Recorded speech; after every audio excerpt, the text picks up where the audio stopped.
برنامه سیاسی و تحلیلی دیدگاه. به نام خداوند بخشاینده و بی‌نهایت مهربان. هموطنان عزیز، سلام و درودی بی پایان به یکایک شما.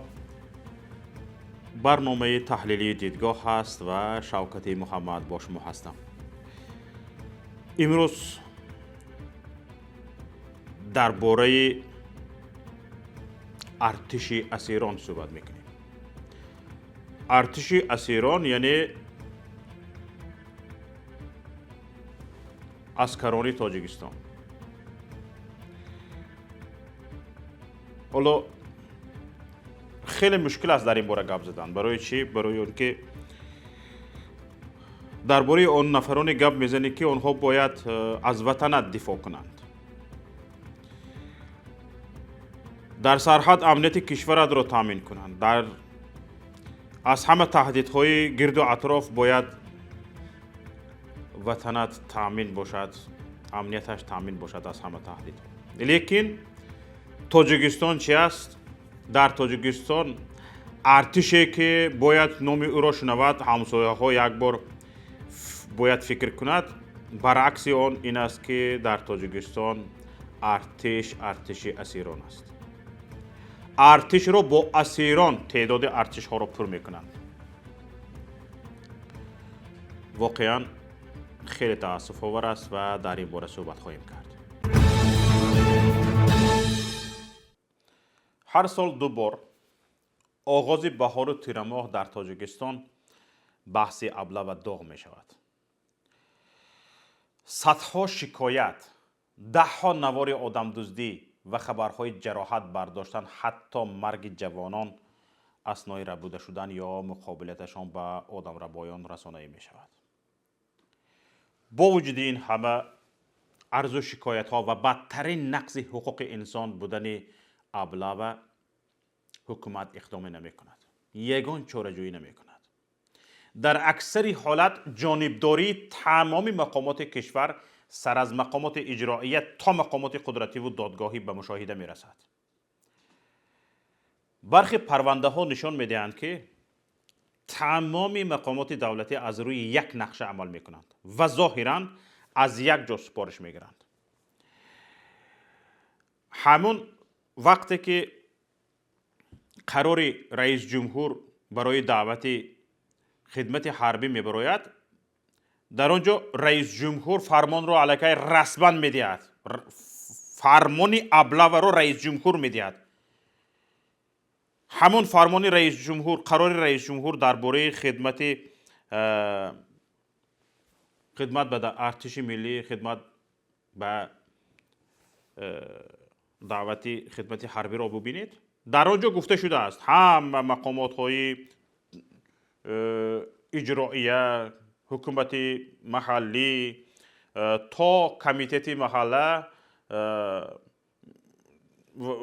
وزارت کارهای داخلی، امنیت، همه باید متشکلانه یک گروه متشکلی جنایی تشکیل کرده اسیرگیری را سر کنند، یعنی ابله. انا همین گروه متشکلی جنایی را فرمانش را برای تشکیل کردن رئیس جمهور می دهد. اگر باور ندارید فرمان رئیس جمهور را درباره ارتش خدمت حربی، دعوت خدمت حربی بخونید. همین که برای سر شدن موسمی مثلا گریم بهاری رئیس جمهور امضا میکنه، در آنجا توصیه هایش گفته شده است که همه با هم بیایید برای دعوت خدمت حربی کار کنید. یعنی فرمانی تشکیلی گروه متشکلی جنایی را برای تشکیل شدنش رئیس جمهور میدهد. امسال حکومت تصمیم گرفت خدمت حربی انیقترش رهایی از خدمت حربی را رسما پولکی کند. قسمتی آن هم مثل همه قیمت ها در تاجیکستان از راه پولکی تا شناسنامه نیستند در جهان است. قیمت میان شکن. حالا در این باره دیگه وقت کم میزنیم. بحث ما این نیست. با اعلان شدن این تصمیم، یعنی پولکی شدن خدمت، بسیاری ها امیدوار شدند که بالاخره این شرم‌آورترین، بیننگترین عنعنه جلب جوانان به ارتش که حتی در زمان جنگ کمتر اتفاق می افتد به نهایت خود می رسد. ولی طبق همون مقاله مشهور روسی می خواستیم بهتر کنیم، اما مثل همیشه شد. مثل همیشه بدتر شد. بدتر. معرکه جلب جوانان به ارتش خودتون میدونید 2 ماه ادامه میکند. جوانان حالا امکان فرار به خارج را ندارند. شمار دعوت شونده ها از نیاز ارتش 10 برابر بیشتر است. به همین چیز دقت کنید شنوندگان عزیز. شمار دعوت شونده به ارتش ملی 10 برابر زیاد از نیاز ارتش ملی است. اما در اولین روزهای شروع معرکه مقامات به آدم ربایی و آن هم در دانشگاه ها و بناهای حکومت شروع کردند. این شرمنده ها آدم دزدی، اسیرگیری را از دانشگاه ها و بناهای حکومت سر کردند. برای چی این کار را کردند؟ برای آنکه طبق قانون نو اکنون آنهایی که در زینه های اسپرانتورا و ماجستراتوره مکتب های عالی تحصیل میکنند دیگر از خدمت حربی خلاص نیستند. باید خدمت کنند و مقامات محض از همین نفرها شروع کرد. محض از همین نفرها. اوی بفراستون 600,000 نفر شخصی که از 18 ساله تا 27 ساله 600,000 نفر داریم. 600,000 نفر قابل خدمت حربی. در داخل همین 600,000 نفر همگی تا 16,000 نفر آدم به شما در کار است. تا 16,000 نفر جوان به شما لازم است. از 600,000 نفر 16,000 نفر آدم را، 16 نفر جوان را به عسکری به خواهش خودش دعوت کردن نمیتوانید. در کشوری که 10 میلیون اهالی دارد 600,000 جوان قابل خدمت حربی دارد و 16,000 نفر جوان با خواهش خودش به خدمت نمی رود و شما اسیرگیری میکنید، ابله میکنید. این کشور شده چی می شود؟ با این اسیران شما کشور را چگونه محافظت میکنید؟ همین احوال شما را دیده دشمنان با ما چگونه مناسبت میکنند؟ های بفراستان از 600,000 نفر 16,000 نفر عسکر گرفته نمیتوانید با خواهش خودش. شما اسیرگیری میکنید، ابله میکنید، از کوچه قبیده میبرید. بعد این همسایه های گرد اطراف وقتی که این حالت ما رو میبینند چی میگویند؟ اوی بیشرمان، اوی بیشرفان.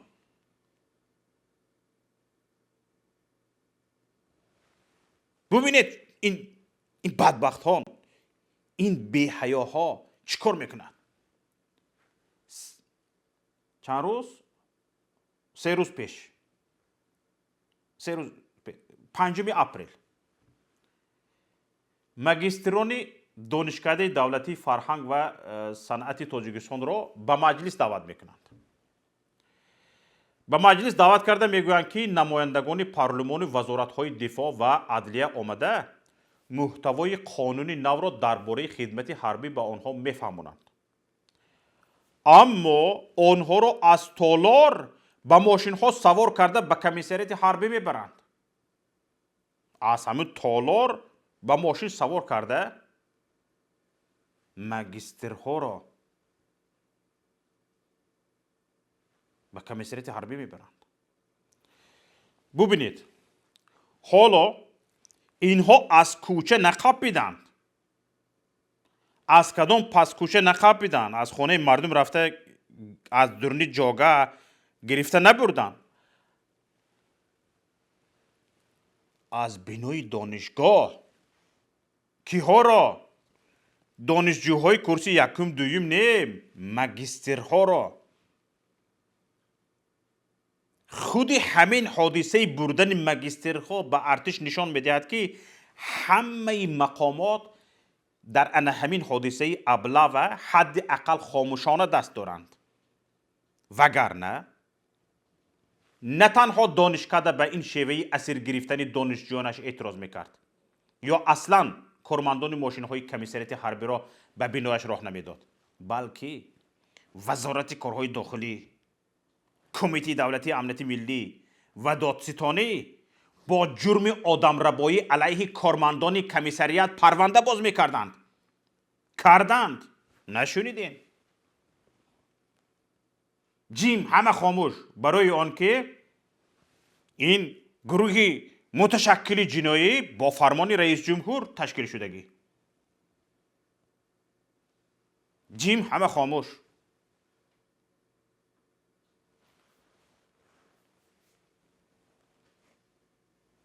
چیکار کردن اینو؟ حتی بعد رسانه‌ای شدن و بحث‌های داغ به بار آوردن این قضیه، هیچ یک از نهادهای گفته گذشتگی کمترین اعتنایی به آن نکردند. نه دادستانی، نه وزارت کارهای داخلی.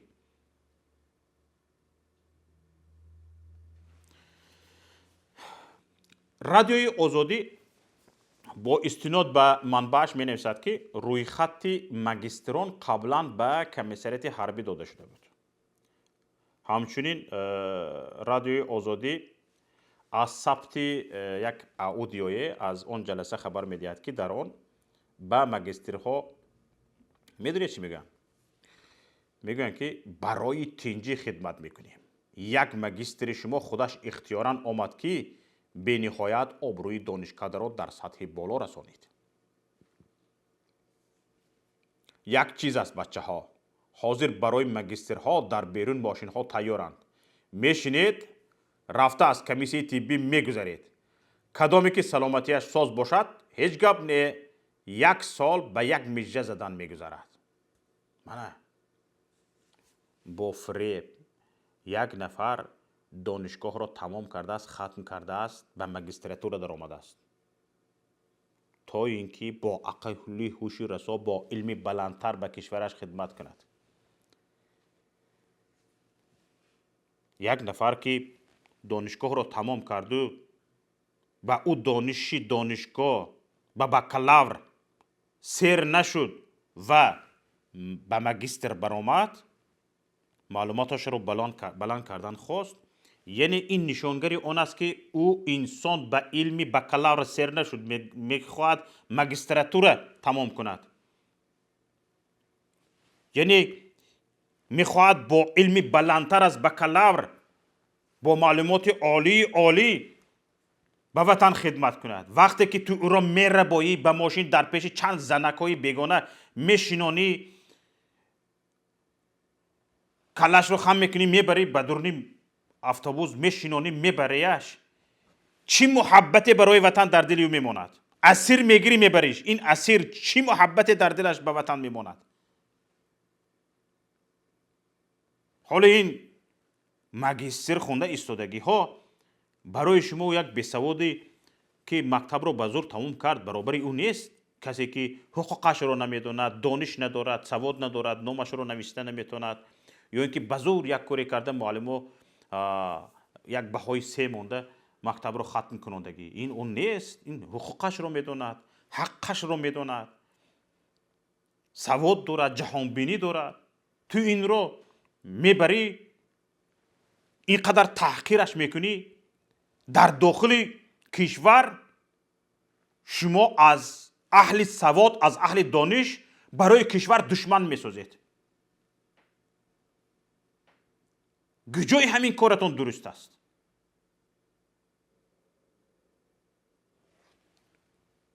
همین صحبت میکنند، نام 20 نفر شاید بیشتر خونده میشود، گرفته میروند. یعنی دانشکده فرهنگ و صنعت در آدمربایی همدست است و دانشجویانش را به کمیسریات فروخته است. همین طور استادان دانشگاه، تشکری در درون ناخونک به شما. دیگر نمیتونم شما رو حقارت کنم از این بیشتر.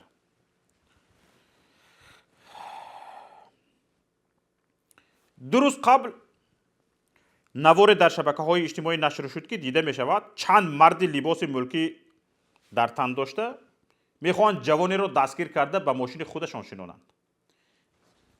رنگ بوسکشی،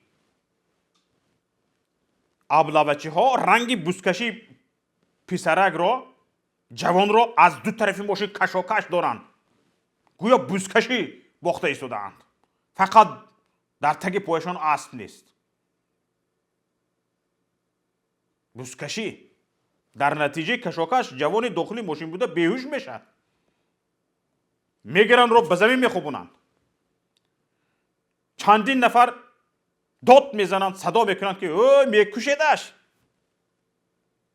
زنی که از جوان حمایت میکرد و ظاهرا شاید از نزدیکانش بود، ابلوچی ها را به جوان نزدیک شدن نمیموند و به ماشین دیگری به بیمارخانه میبرد. بار میکند به ماشین دیگر به بیمارخانه میبرد.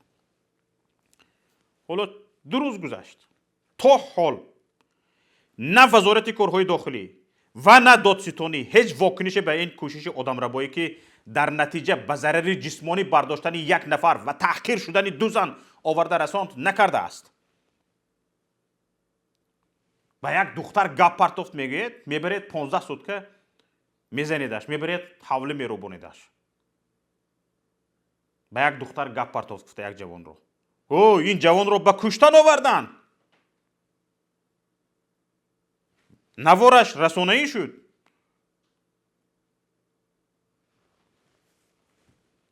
خوبید نمیبینه، چشمتون کور است. یعنی این جنایت را همکارانتون کرده است، کلگی کردگی.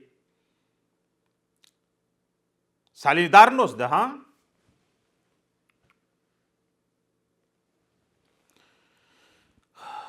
در حالی که 2 سال اخیر بعد نشر نوارهای قانون شکنی وزارت کارهای داخلی با سرعت به آن واکنش نشان میدهد، قانون شکنان را دوام چند ساعت بازداشت و مجازات میکند، اینها را هیچ کار نکرد.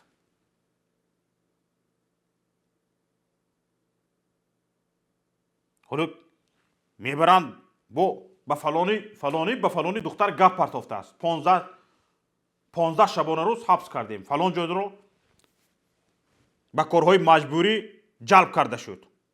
با افتخار در سایت های رسمیش از بازداشت جنایتکار دوام چند ساعت گزارش میدهد. خیلی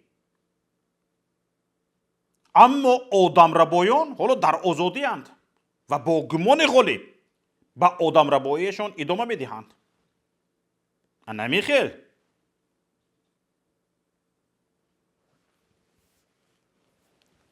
در همین نواری که بوسکشی کردن،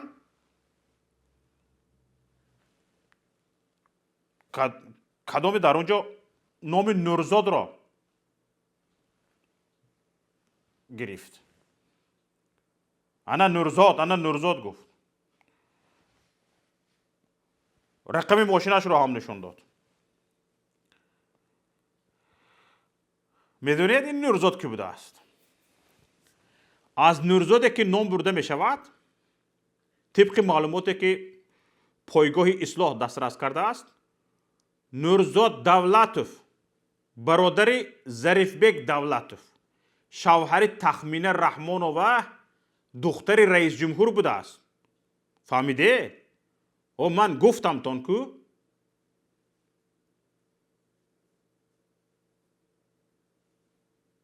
نورزاد دولتوف برادر ظریفبک دولتوف، شوهر تخمینه رحمانو و دختر رئیس جمهور.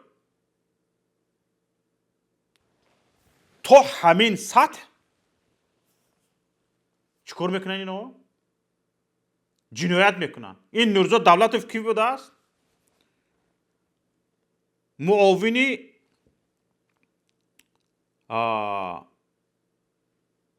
سرداری کلونی میلیسه یکی از ناحیه های پایتخت.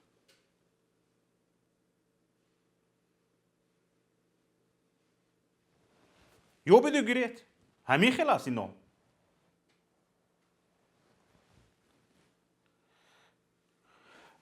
بغیر از این دیروز یک کارمند دولتی با نام جامی پولادزاده از چنین ابلاغ پررویانه در بینای مقامات اجرایی حاکمیت دولتی ناحیه فردوسی شهر دوشنبه گزارش مفصل نوشته در صفحه فیسبوکیش. این جامی پولادزاده می نویسد در حالی که گروه از داوطلبان برای سپردن حجت و آزمون جایهای خالی کاری مشغول بودند، ناگهان 3 نفر از کجای پیدا می شوند که در دست یکیش ورقی بود. با گفته پولادزاده نامهای داوطلبان در آن ورق با خطهای کجوکلپ نوشته شده بود. آنها 3 نفر از جمله جامی پولادزاده را مجبوری از دستهایشان داشته به ماشین سوار کرده به بینای کمیسریات میبرند. خدمتچی دولتی را پولادزاده میگوید من گفتمشان که یک لحظه صبر کنید، این عمل خطا است. اول اینکه من یک پسر هستم، دوم اینکه من خدمتچی دولتی گزاره تا آزمون را سپارم پسون میرویم. گوش نکردن. بعد معلوم شدن اینکه پولادزاده نباید به ارتش برده شود و به کمیسریات رفتن پدرش، پولادزاده را رها میکنند. اما وقتی به بینای حکومت برمیگردد که آزمون تمام شده است. میدونید چی میگن اینو؟ نماینده اگنتی خدمت دولتی نزد ریاست جمهوری تاجیکستان در حساباتش قید کرده است که داوطلبان در آزمون اشتراک نکردند، در آزمون جایهای کاری خالی. پولادزاده از داده شدن روی خط به کارمندان کمیسریات اظهار نگرانی کرده می نویسد که من تقریبا 20 روز قبل از آزمون در دست کادر حجت هایم را سپاریدم. آنجا همهش بود، معلومات نامه جماعت محل، پریپیسنایی که یک پسر بودن من را تصدیق میکردن. همه اینها را دیده و دانسته نامش را در روی خط ابلاغ وارد کردند. فهمیده ایستادید؟ این چی رو میفهموند؟ این دلیل دیگری اون که مقامات اجرایی نیست با کمیسریات های حربی در آدم ربایی، در اسیرگیری جوانان همدست هستند. یعنی جنایت در سطح دولتی. جنایت در سطح دولتی.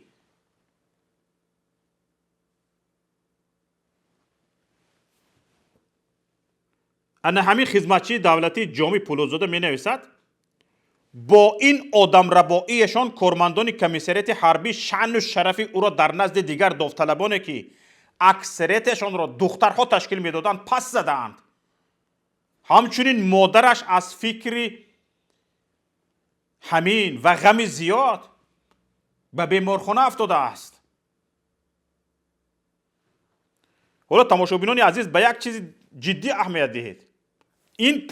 این جامی پولادزاده یک خدمتچی دولتی حالا جرأت کرده و توانسته است درباره ضرر روانی که به خودش و مادرش رسیده صدا بلند کند.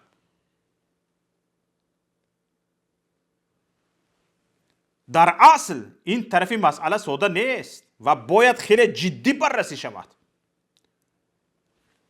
شما تصور کنید وضع روانی همان مگیستری را که همسر کودکش را در خانه مانده با وعده این که بعد چند ساعت برمیگردد به دانشکده می رود، اما او را آنجا می ربایند، او را می دزدند و برای 1 سال اسیر می گیرند.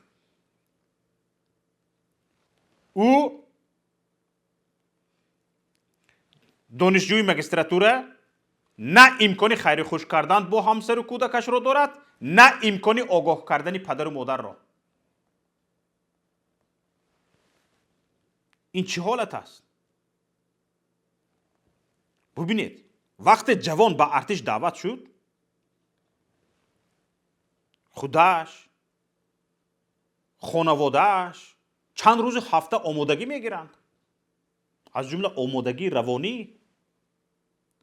ببینید اونه که ناگهان از تالار مجلس ربوده می شود و می داند که زن فرزندش با چشمان چار منتظرش هستند، چقدر ضربه روانی می بردارد؟ چقدر ضربه روانی. سوال دیگری مهم، به نظر همین خیل نفر، همین خیل جوان که ربوده شده است، نظری همین خیل جوان به حکومتی که با چنین تحقیر به ارتش میبردش، به ارتشی که اسیرش گرفته است، چگونه می شود؟ اوی رئیس جمهور، تویی که این گروه متشکل جنایی را تشکیل کرده ای، برای تشکیلش فرمان داده ای، در همین باره یگان بار فکر نکردی؟ خیر من امید ندارم که همین چیز به کله تو میزند. به کله تو که زد، به کله گرد اطراف تنگی کشافچی ها هم نمیزند.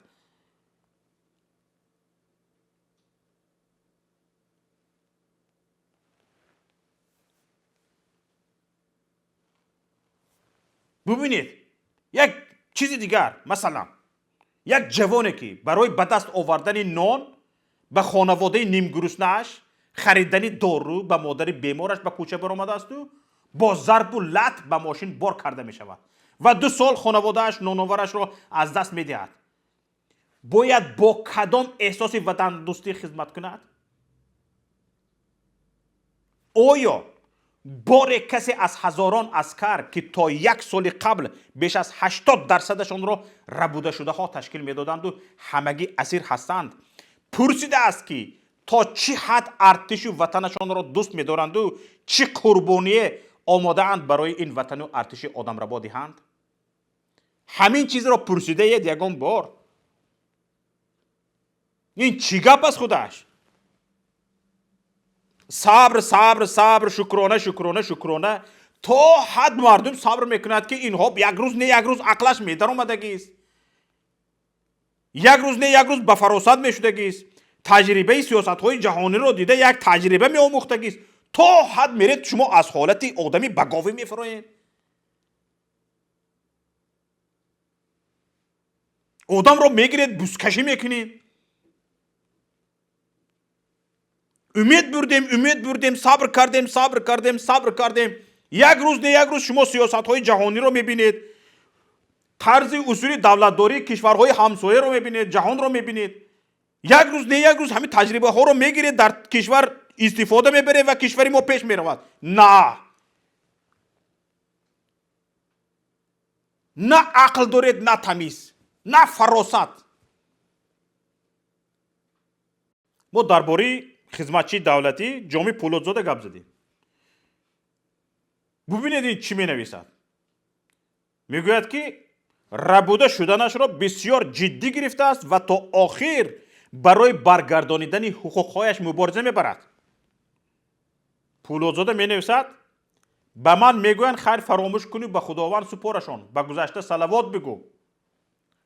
اوی مردم، هر فرزند هر کس برای والدینش عزیز و مقدس و معتبر است. تا این موضوع حل و فصل خود را نیابد، یگان خیل درود و صلوات به گذشته نیست که نیست. هیچگاه تحقیر آشکارا و روی راست را نمی بخشم. چرا به خداوند می سپردمشان؟ مادامی که قانون، مقامات، دولت، عدالت باشد. نفر به خداوند می سپارد که خودش مخلوق است. چرا من می سپاریدم؟ تا حل شدن این قضیه من مبارزه میبرم. همان شهبال میرزایفی که در کم کدام قسم نظامی معیوب و مسلوخش کرده بودند، انا همان به خداوند سپارد می شود، چون که وی دیگر عاجز و ناتوان شده بود. درست ترش عاجز و ناتوانش کردند سفله ها و چنان شکستندش که دیگر در این یا آن مقامات رفتن نتواند و نمیتوانست. همه باید دیر یا زود در نزد قانون برابر جواب دهند. ببینید چی خیلی با علم این جوان گام میزند، چی خیلی با علم حرف میزند. یک نفر جوانی که معلومات عالی گرفته است، همچون خدمتچی دولتی کار میکند. خدمتچی دولتی وقتی که خواست است در یک مقام بلندتر جایگاهش را یابد و به وطن خدمت کند، گرفتند بردند به کمیسریت حربی تا اینکه او را به خدمت حربی گسیلانند. او از 600,000 نفر 16,000 نفری با خواهش خودش میرفتگی نیافتید. روزتان به همین نفرها ماند، به خدمتچوی دولتی ماند، به دانشجویان ماجستراتور ماند.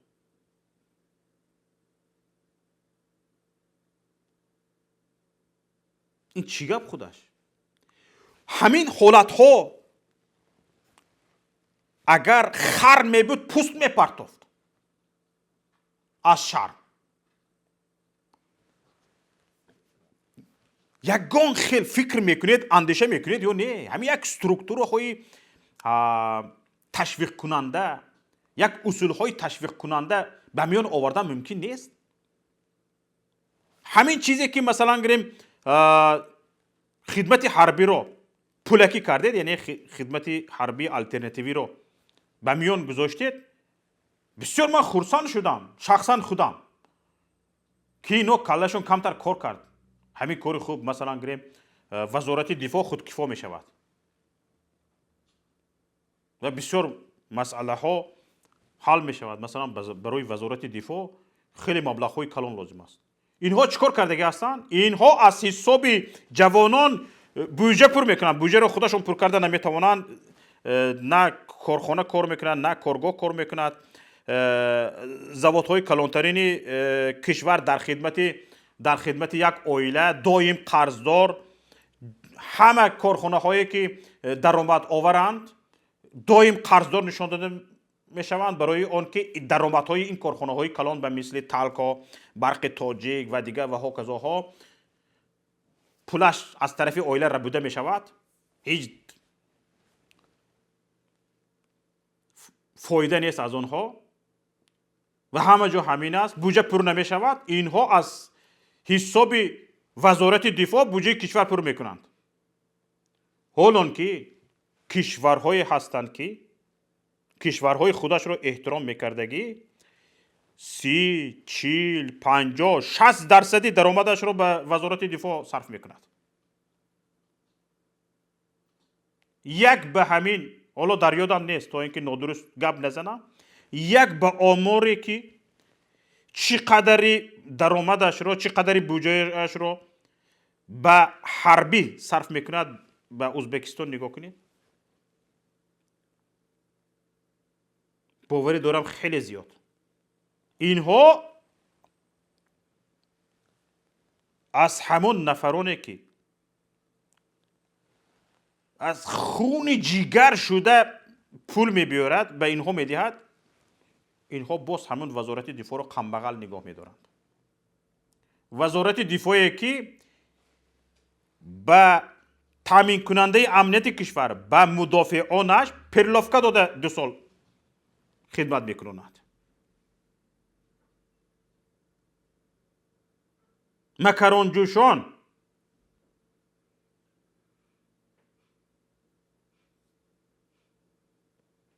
یک دودرم خدمت کرد چند سال پیش. تا حال آشقزانش به خودش نامده است. تا حال خوراک غفص خورده نمیتوند.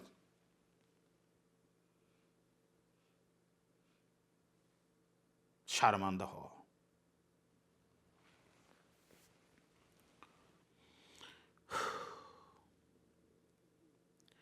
این جامی پولادزاده خودش تنها نیست. حالا به رسانه ها و شبکه های اجتماعی نظر کنید. در گروه فیسبوکی اخبار برای افکار نامه به رئیس جمهور نشر شده است که دعوت می شود به ابله خاتمه داده شود. زیر این نامه تا حال حدود 350 نفر امضا کردند و آن قبلا با امضای 300 نفر به دستگاه رئیس جمهور فرستاده شده است. من باور ندارم که اقلا به این نامه نگاه میکند. یک نفر گروهی متشکل جنایی را خودش تشکیل میکند، بعد خودش آنها را نکنید میگوید این کار را. من باور ندارم. خیر، برای ایمیجش کردنش ممکن، اینش هم هست، لیکن من باور ندارم. در گمان است که رئیس جمهوری و دستگاهش کار برای پیشگیری از این معرکه ننگین و مخالف به تمام قانون‌های بشری انجام دهد، چون که دلیل‌های همه گفته شدگیمان نشان می‌دهند آنها نیز اگر همدست نیستند حداقل اجازه دادند، چنانه که گفتم. اما حادثه های چند روز اخیر از بیداری سراسری مردم درک می‌دهد و امید است که واکنش ها به آدمربایی مقامات دولتی تاجیکستان در عصر 21 تندتر شود و صداهای اعتراضی بلندتر گردد. اینجا نهایت برنامه امروزه دیدگاه است. روز یکشنبه ان شاء الله نصیب باشد در برنامه فردای تاجیکستان وا میخوریم و در آنجا با هم برنامه را گرفته میبریم و امیدوارم که یکایک شما در برنامه فردای تاجیکستان با فکر و اندیشه های خود اشتراک میکنید. سلامت و سربلند و پیروز باشید. السلام علیکم و رحمت الله و برکاته. برنامه سیاسی و تحلیلی دیدگاه.